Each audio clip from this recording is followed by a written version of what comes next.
नमस्कार, real express news देख रहे हैं आप और मैं हूं आपके साथ साइमा। क्या हमारे देश में वाकई लोकतंत्र बचा है या फिर तानाशाही का दौर शुरू हो गया है? दरअसल ये हम नहीं कह रहे हैं, ये कहना है ध्रुव राठी का। जी हाँ, ध्रुव राठी का एक वीडियो सोशल मीडिया पर काफी तेजी के साथ वायरल हो रहा है और ध्रुव राठी का नाम इससे पहले भी आपने जरूर सुना होगा। काफी ज्यादा पॉपुलर है वो यूट्यूब पर और उनकी जो वीडियोस हैं वो मिलियंस में व्यूज भी जाते हैं। लेकिन इस बार ध्रुव राठी के वीडियो के वायरल होने की वजह कुछ और है। दरअसल ध्रुव राठी ने अपने वीडियो में कुछ ऐसी बातें कही हैं और ऐसे सवाल उठाए हैं भारतीय लोकतंत्र पर, जिसको सुनने के बाद हर कोई ये सोचने लग गया कि क्या वाकई तानाशाही शुरू हो गई है। ध्रुव राठी का वीडियो जैसे ही वायरल हुआ उसके बाद सोशल मीडिया पर लोगों की प्रतिक्रियाएं भी सामने आने लग गई और ध्रुव राठी अपने वीडियो की शुरुआत में जो सवाल पूछते हैं वही सवाल वीडियो के आखिरी में पूछते हैं, जिसमें अलग अलग लोगों की राय आती है। पहले कुछ और थी लेकिन आखिर में राय कुछ और बदल जाती है और यही जो मुद्दा है वो लगातार राहुल गांधी उठा रहे हैं। अब आपको ये चीज समझनी पड़ेगी कि लोकतंत्र आखिर होता क्या है। लोकतंत्र का मतलब सिर्फ ये नहीं होता है कि चुनाव अगर हो रहा है तो आप इसको लोकतंत्र समझ लीजिए। वैसे अलग अलग राज्य हैं जहां पर तानाशाही का दौर शुरू हो चुका है। उत्तर कोरिया की अगर बात करें तो यहाँ पर भी चुनाव होते हैं, आम चुनावों की तरह ही लोग वोट भी डालते हैं।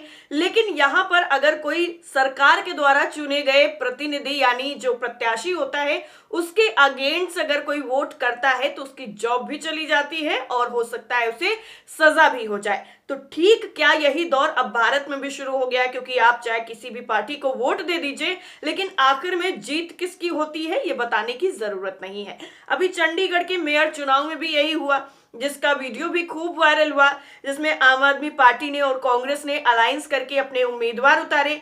लेकिन जिसमें जीतने की उम्मीद जो है वो ज्यादा अलायंस की ही नजर आ रही थी, लेकिन नतीजा क्या हुआ? बीजेपी का कैंडिडेट जीत गया और मेयर भी बना दिया गया। जिसके बाद ये पूरा मामला सुप्रीम कोर्ट पहुंचा और सुप्रीम कोर्ट ने ऐतिहासिक फैसला सुनाते हुए इस पूरे चुनाव के रिजल्ट को ही पलट दिया।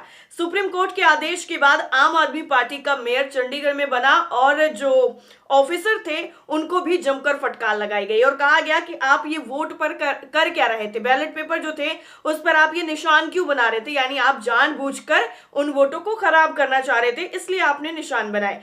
और सुप्रीम कोर्ट ने यह भी कहा कि आप सुप्रीम कोर्ट की नजरों से किसी भी तरीके से नहीं बच सकते हैं। इसके अलावा अपने फैसले में बहुत कुछ सुप्रीम कोर्ट ने मेंशन किया जो ये दर्शाता है कि जब इतने छोटे चुनाव में यानी एक मेयर के चुनाव में इस तरीके की धोखाधड़ी सामने आ सकती है।